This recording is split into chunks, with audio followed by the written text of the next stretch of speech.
What's up everybody, it's your homie Caster Troy. About 6 or 7 months ago I did a video called How to Balance a Glidecam HD-2000 with a Canon 7D. And I know I helped a lot of you cats out, got a lot of good views, a lot of great comments from you guys. I appreciate it, glad I could help you out. That was the whole purpose of the video. So just like you guys, before I got my Glidecam, I was trying to look up videos and tutorials on YouTube on how to balance the thing, and I couldn't find one helpful video. A lot of these videos said that they were tutorials and that they said they were going to show you how to balance it, but nothing actually showed you how to balance the camera. It was just a bunch of videos showing already perfectly balanced rigs, and that was it. So it really kind of irritated me. So I figured once I got my stuff set up, I would share it with the world. In that video, I did the Canon 7D with the kit lens, and I know not everybody has a 7D. I actually don't have one anymore either. I upgraded to a Mark II. Nice. And so anyway, I'm going to show you guys how I have this balanced. I think it's pretty good balance. I'm doing the little forward, left, right trick. All this action stays pretty balanced. Not bad.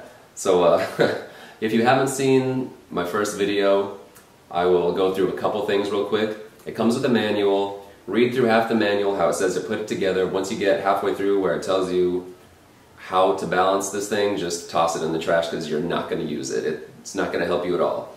And for some reason, I don't know what it is, but with these Glidecams, it's like I went all Rain Man or something. It's no matter what camera I use or what lens I use, it takes me about 10 or 15 minutes to get these things balanced. So I don't know. Lucky me, right? So along with my 5D Mark II here, I have a Canon 35mm wide-angle lens attached. Now it's always a good rule of thumb to use a wide-angle lens when using something like a Glidecam, because no matter how perfectly balanced your rig is, there's always going to be a little bit of sway and motion, I would say unwanted motion, when you're out in the field shooting. So with a wide-angle lens, you're not going to notice that unwanted motion as much. If you're using something like a telephoto lens, like a 85mm, you're going to notice that motion and sway a lot more. So it's always a good rule of thumb to use a wide-angle lens if you can. So if any of you guys out there that are watching this tutorial have the same exact setup as far as camera and lens, then you're definitely in luck, because by the time we're finished with this tutorial, you should have the exact same balanced rig as I have right now, so that's cool. If you don't, it's really not that big a deal, because this tutorial is going to get you far enough along to where you should be able to make slight adjustments on your own and be comfortable doing it. So basically, when we're attaching the camera to the quick release plate, we want to keep an equal distance from the lens to the end of the quick release plate, and also the back of the camera to the back of the quick release plate. That's just my rule of thumb, and it works for me.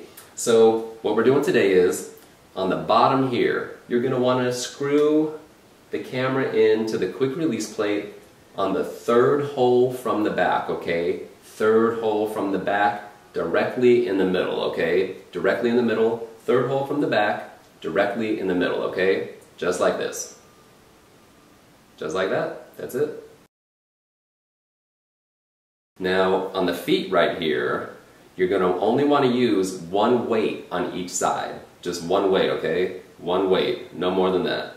And you're also going to want to take these wings here at the bottom and spread them out as far as they're going to go, okay? So spread the wings on both sides as far as they can go out, and put only one weight on there, okay? Just one weight.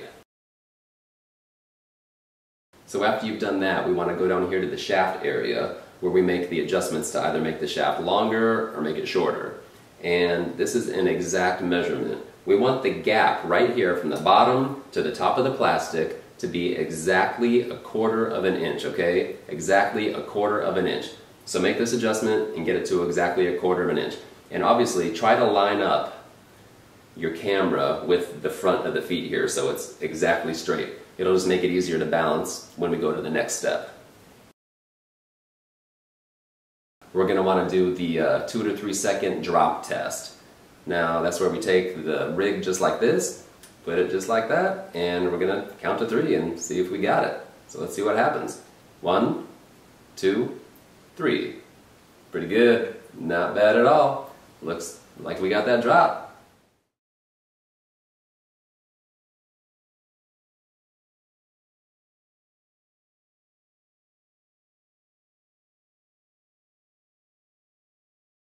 We're pretty much on the home stretch, almost done.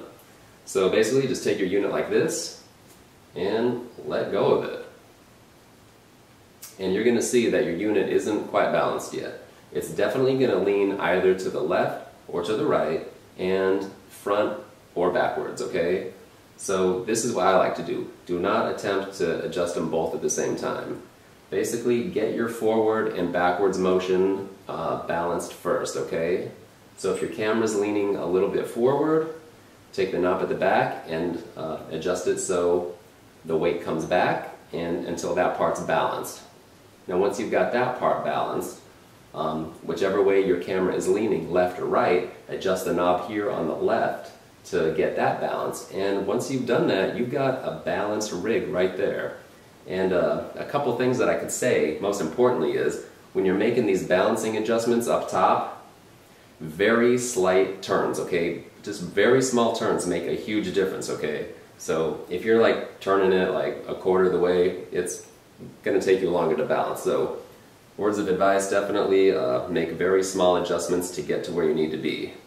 So that is pretty much it. The only other thing I can say is probably one of the most important things I haven't said yet. Number one, make sure your memory card is installed in the camera. And number two, make sure that the lens cap is off the camera when you're trying to balance your rig, because it will throw it completely off.